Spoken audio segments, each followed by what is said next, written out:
We are now joined in the media center by Brad Keselowski, driver of the #2 Miller Lite Ford. And Brad, you held a special event in Michigan this week with your Checkered Flag Foundation, the Huntsman Experience. Talk a little bit about the event and its impact. Oh, wow. Well, thank you. I didn't even know I was going to ask about, but I'm glad you did. Well, first off, I'm glad to be back in Michigan. It's always a highlight to my year to be here and to get to race in, my home community. And so, I think a lot of drivers do some great charitable acts, and certainly don't want to claim to be the only one. But we were glad to have our charitable event here this year with my Checkered Flag Foundation up in Dryden, which is just north of where I'm from in Rochester.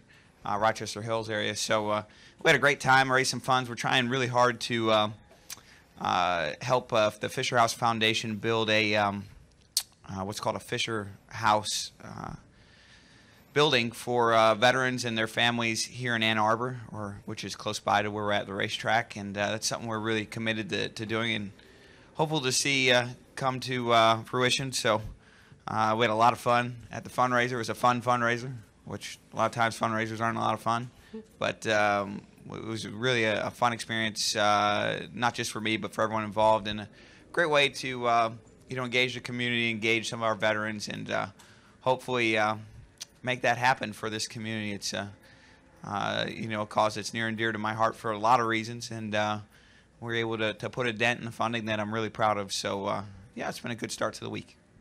Awesome. With that, we'll open it up to media for questions. If you have a question, please raise your hand and we'll bring you a mic. We'll start in the back with Zach and then come up here to Claire, Jeff, and then Bob.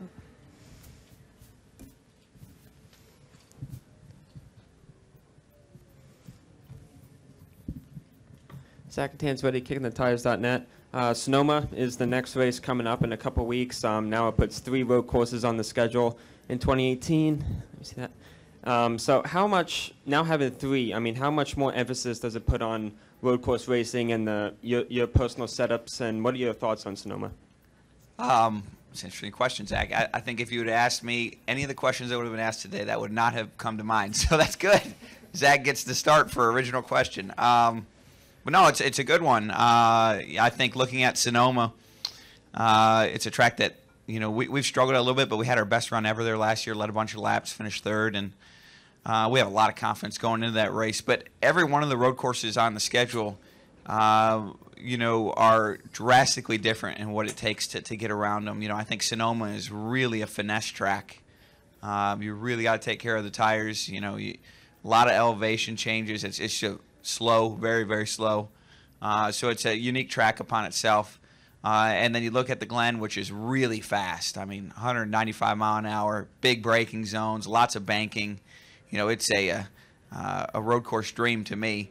And the challenges there are a lot different. You're not so much looking to take care of the tires as you are to be able to outbrake guys into the corner and turn through the middle of the corner as well. But and then I look at the Roval and Charlotte, which I would call a road course. And with respect to that, that race is just going to be pure survival. Every corner is very, very treacherous. I think they've had 2 or 3 test sessions there, and every single car has wrecked so far. So that's going to be a huge, huge challenge just to survive. So with respect to that, I think there are 3 different challenges. And because of that, I don't know if we're going to put more emphasis on the road courses because there's not a lot of carryover between the 3 as to what's going to benefit your race team. But certainly with the Roval being in the playoffs, we're going to participate in the test that I think comes up here in a few weeks. I can't remember the exact date. And try to figure out what it's going to take to survive that race. Claire? Claire Beeline, Sirius XM NASCAR Radio. Your comments about the tire that was not selected for here at Michigan, quoted a lot, talked about a lot. Was that the unpredictability of it? Did you think about before you said it that it would make an impact and you wanted to send a message out? Or, talk us through kind of your philosophy after saying that. Well, I just didn't like my name on the press release. I like Greg Stucker and I like Goodyear a lot. I didn't like my name on the press release because I felt like it was an endorsement to something I didn't endorse. I didn't endorse the decision to bring this tire here, and I didn't want my name attached to that. So I would say that with respect to that, that's the guiding light. Tire testing is always interesting. because it's such a balance. Between it's a free test for the teams, free with reference to NASCAR allowing you to come out, so we still have to pay to, bring the cars here and the engines and all that kind of stuff and the travel. So they're very valuable tests. Our team chose Michigan because we've been so close to winning here, and it would mean so much to me to win here that we didn't want to miss out on the opportunity. That said, tire testing is also very, very dangerous. I was at Kansas in 2012 and watched, Dale Jr. hit the wall and probably shorten his career because of it at a tire test. That weighs on your mind. And Michigan is the fastest track on the circuit, and that kind of goes without saying that you blow a tire here and wreck it, 220 mile an hour, and it's going to hurt, and it's going to shorten your career as a driver. But you're willing to take those risks and go out on a limb, I think, as a competitor, because that's what it takes to be the best. That's what you signed up for. That's the risk you signed up for. But you hope along the way that you gain the knowledge and feedback for the team to improve and be better with those efforts and with those risks. And you hope that you are able to assist Goodyear in bringing back a tire compound that, is best for the sport. And, I'm of the opinion they didn't choose what my recommendation is what was best for the sport or any of the other drivers that were here. And, that's their decision. That's their choice. But with respect to that, I don't want my name attached to endorsing that decision. So that was what was the thoughts behind that. Do you think that your name being on the release as being there was an endorsement, just the fact that you were there? Well, I think there's assumptions made that if a tire comes back to a racetrack after a tire test and certain drivers tested it, that they were responsible for the decision. I think that's a fair assumption that most people would make. Whether that's fair or not, I just wanted to clarify that that was not the case in that matter. And one last question on that. It was told to me that the drivers don't have an exact vote on a tire. No, they don't. But that your data, you are part of the data that's submitted. What role should the driver play? Which role should the drivers play in that? That's an interesting question. Of course, you want to feel like if you go out and put, like anyone else in their job, if you put a lot of effort in it and you've got your boots on the ground, you'd like to think that your boss or those above you that would listen to you when you have your boots on the ground, right?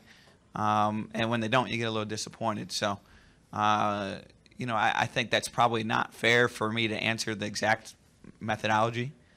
But I think, going back to what I said earlier, I like Greg, I like Goodyear. I think they made the wrong decision this week. But that it is what it is. We're here. So, and we'll get through the race, and hopefully everything will go fine. Jeff and then Bob. Jeff Gluck from jeffgluck.com here in the middle. Brad. Quiet today is like a somber Jeff Gluck. I don't know. NASCAR, it seems like all indications are it's increasingly going more toward the direction of wanting to use this package that they're practicing right now with more in cup races. Seems like they're definitely toying with the idea. I know you spoke about it after the All-Star race and said it wasn't really up to you, but have they solicited feedback from drivers, owners, and things like that? What is your current thinking on the direction that they're going?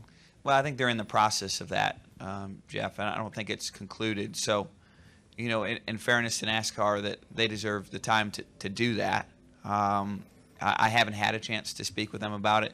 I was supposed to have that chance tonight. Unfortunately, I had to cancel due to some sponsor commitments, which is unfortunate. But, in general, I think, credit to Marcus Smith, Don Hawk, and SMI. They found a great package for the All-Star race. I think that package needs to remain solely at the All-Star race. I think that a lot of the drivers in this sport are in a position where they chose cup racing because of the demands that the cars take to drive. And I think there's a lot of fans that come to our races expecting to see the best drivers.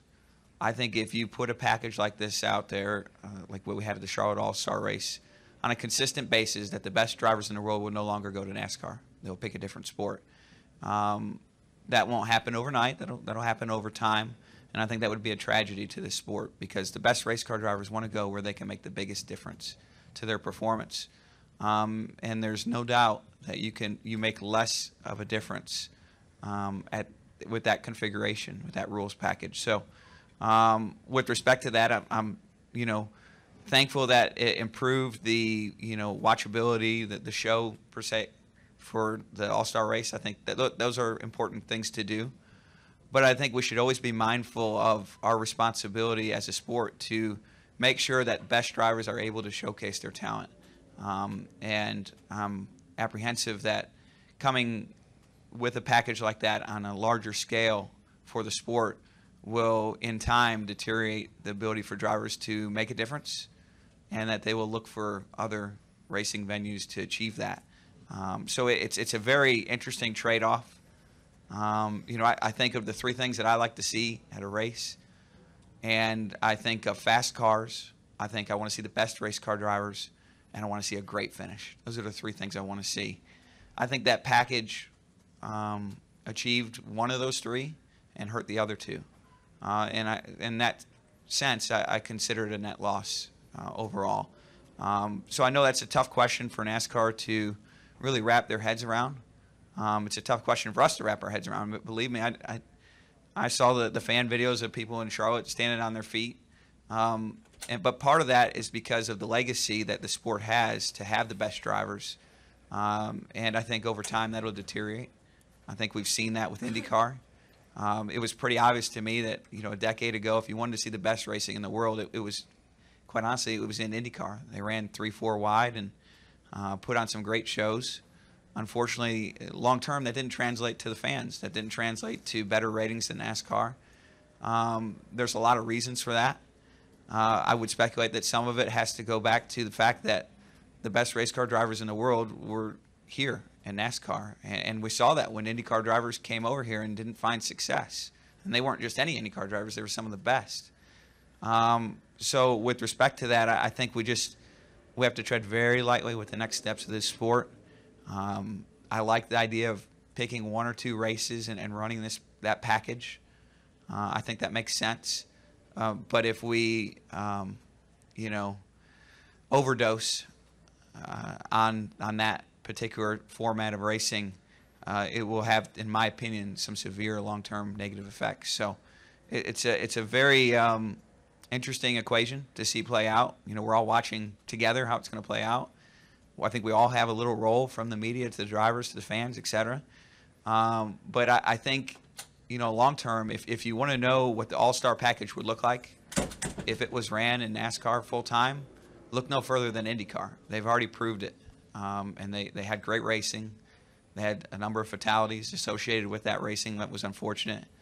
They had a short, unsustainable boost in their fans for those races when they first went to those packages, and then it trailed off. So with respect to that, I think that's where if I was forecasting to the future, that's how I see it. But I don't know what decision NASCAR was going to make. It's their decision. All I can do is give my input, and at this time, those are my strongest thoughts. Bob?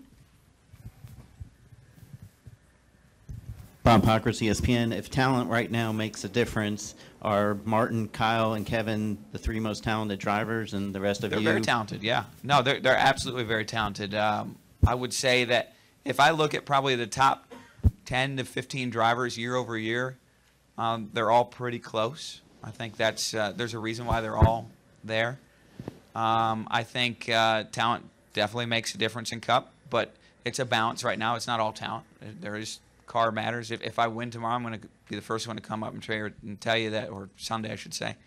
I'll be the first to come up here and tell you that I had a great race car, and it takes all those things together. I think that there's a decent mix of talent versus engineering and cars, etc.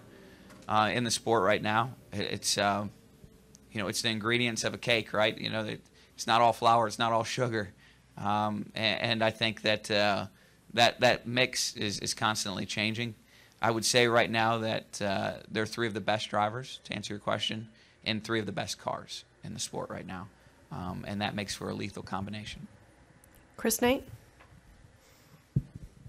Chris Knight, Catchments.com. Brad, you've had a knack with working with young drivers in the sport. How have you been impressed with Austin Cindric's improvement over the last couple of weeks, including last week in Pocono when he got a career best?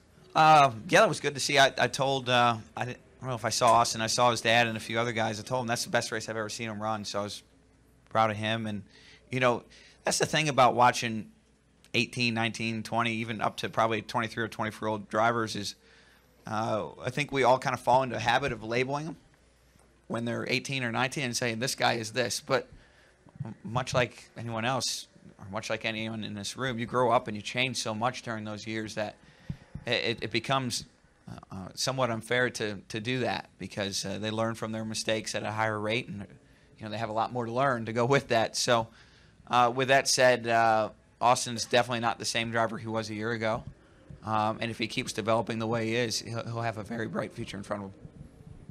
Come over here to the left.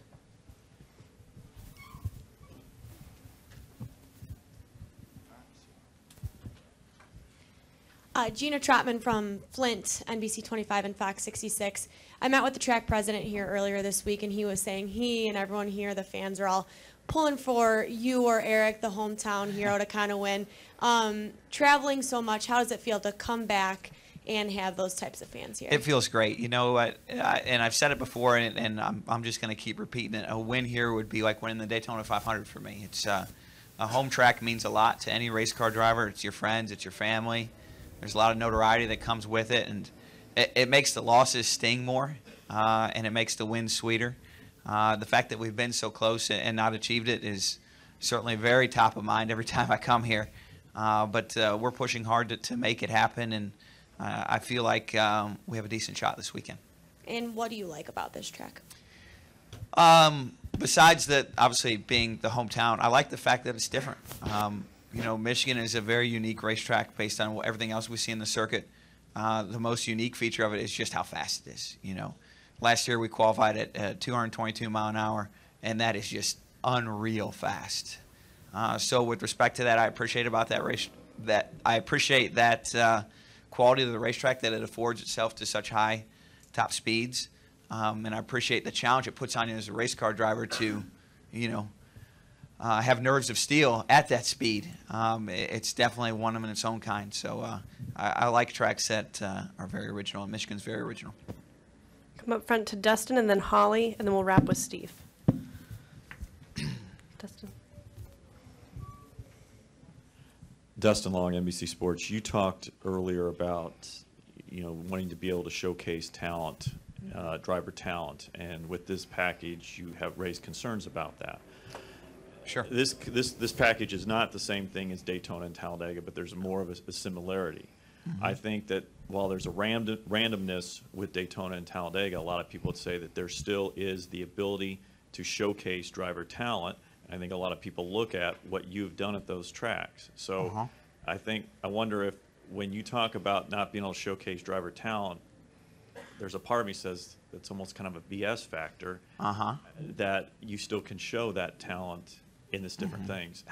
How is it different? Or because there's different tracks, there's different challenges, there's different ways to showcase this talent. That's supposed to be one of the things that's supposed to make this sport, this series so good, is the variety. So I'm kind of confused on the. No, and that's a very fair and valid question, Dustin. It's one that I could probably spend 10 minutes trying to answer from a number of viewpoints, and I'm going to get done answering it and think about it for a while afterwards and say, gosh, I wish I would have said this and that.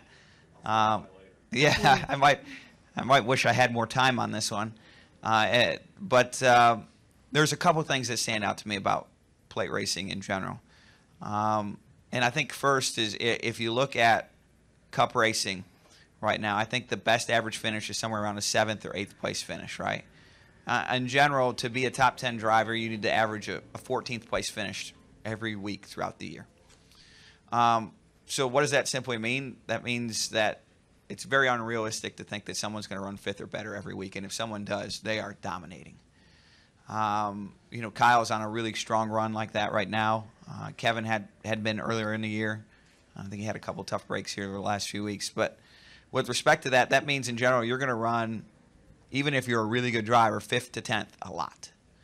I would say most plate tracks, 1st through probably 4th, has controlled their own destiny, and they've acquired that finish based on talent, skill, et cetera, et cetera. From there on back is just a random bingo ball. So that's been kind of my approach to that kind of racing. I think the top 4 or 5 generally dictates their finish. The rest do not. I think with this current package, I think you're looking at more depth to the field in terms of being able to determine your own finish based on your team's skill and talent from the driver on back. So, yeah, certainly it's not meant to be a knock on Kevin winning the All-Star race. He deserved to win the All-Star race. But then I look at someone like Kyle Busch or even myself who got wrecked out and say, well, we were way better than that, and without that rules package, we probably wouldn't have wrecked. And that's the randomizer that happens with those rules. So, you know, you take Kevin and you say, all right, talent played out. Top 3 or 4 finishers, talent played out. Everyone else was just chaos theory. And so as you extrapolate that through a year, recognizing, again, like I was saying, that in most cases, 5th to 10th is a great average finish.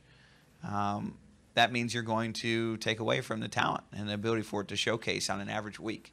A great week for a race car driver, of course, as most of us recognize it, is a week where you win.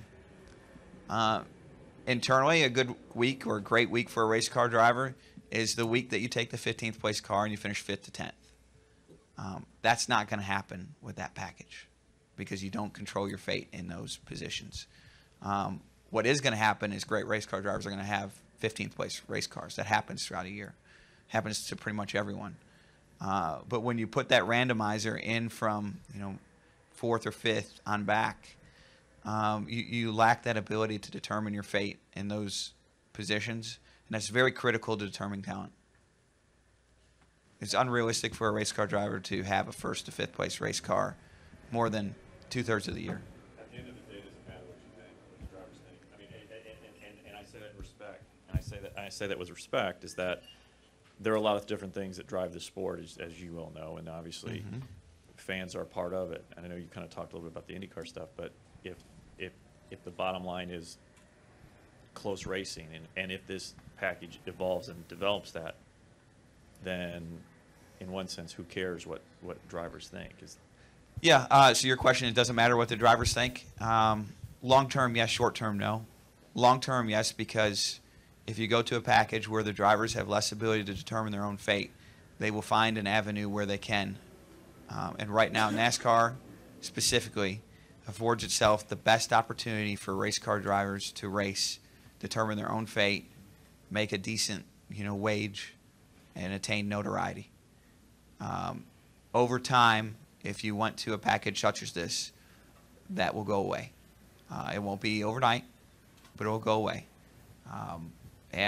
So I think that and of course the trickle-down effect to that will be eventually fans will recognize the best race car drivers and they'll follow them.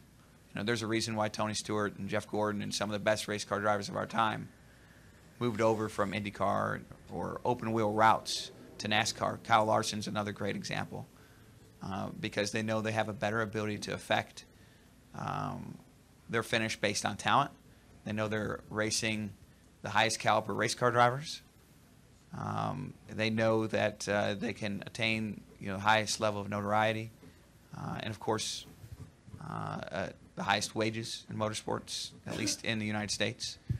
And I don't think that's a coincidence. I think that's why you're seeing that time over time. Holly? Thanks, Holly Kane, NASCAR Wire Service. My question isn't as deep, but I just it's okay, Holly. Sometimes I'll take a softball. You don't have to keep throwing the. It's not a softball. Okay. I would call it, Is it puppies or kittens? Because I like puppies. Yeah, manatees. Manatees. I'm a Florida girl. My question is kind of twofold. One, would you have expected to have already had a victory this year, 14 races in? Yeah. And secondly, I was surprised that you had not won at Michigan before. I kind of thought that you had. Is this a place, or this weekend, do you feel particularly optimistic or enthusiastic about your chances this weekend? Well, we did have the test here, Holly, to maybe first answer the second question. We did have the test here, and it went really, really well. We were very, very happy with the performance. And so far in practice, that showcased, I think we were 3rd or 4th. I didn't see the final position there. And we feel pretty strong about our opportunity. 4th, okay. We feel pretty strong about our opportunity to perform throughout the weekend. With respect to, am I surprised to not have won a race? I don't know if surprise is the right word, because I try not to take success for granted. I try to appreciate it as it comes, because you just never know where life's going to take you. So surprise isn't the right word. I would say disappointed is a better word. You know, I want to win. We want to win a lot of races. I feel like we have, you know, a pretty strong team. We haven't had the speed we need to go out and win a race. Other than probably 2 or 3 races. I want to rephrase it. We've had 2 or 3 races where we've had the speed to win. That said, we hadn't been able to execute on those. We've had, you know, a number of races where we've had the speed to run 3rd to 5th, and it seems like we've executed very well on those weekends, which was kind of a bummer, and didn't catch any luck to go with it. But, you know, all those things combined, I'd say that, you know, I feel like I probably cost us a great opportunity to win at Talladega. I feel like we had a car to win there, and that was unfortunate. You know, Daytona, we got caught up in some bad stuff, and everywhere else we've kind of ran right around 5th to 10th, maybe even 3rd to 5th, and have executed really well, but haven't caught any situations in those races where we could capitalize on. So with respect to that, you know, we're looking to find the speed that it takes to, you know, control more of your fate. It's very dynamic throughout a year as the engineering teams develop the race car and go through all those different processes. So I'm still very hopeful and optimistic that we can achieve that with a lot of racing left. I think this is the strong suit of our schedule, or my schedule as a driver, is the summer months. And we're hopeful to get rid of that goose egg. But even with that said, we're still sitting 5th in points and a lot of strong, consistent runs. And I think if you take out the dominance of Kevin, Kyle, and as of late, Martin, you know, we would run 2 or 3 races, but that's not how it goes. They're here and they're running very well, and they deserve the respect for that. We'll wrap over to your right with Steve. Steve Switzer, the Alaska Press. Maybe just a little bit of a follow-up to Holly's question there. What is the frustration level of not having posted the win, and is that is it something that grows every week? Frustration level, I wouldn't say it's super high. You know, you really, to me, I get more frustrated when we have a winning car and I screw it up, or we screw it up with execution, than I do with when we're, you know, in the point in the season with car development where we're, you know, 5th place and we run 3rd. You know, so, you know, there's a hunger. I don't know if there's a big frustration, but there's a real large hunger. Thank you, Brad, for your time, and good luck this weekend. Thank you, guys. Have a great day.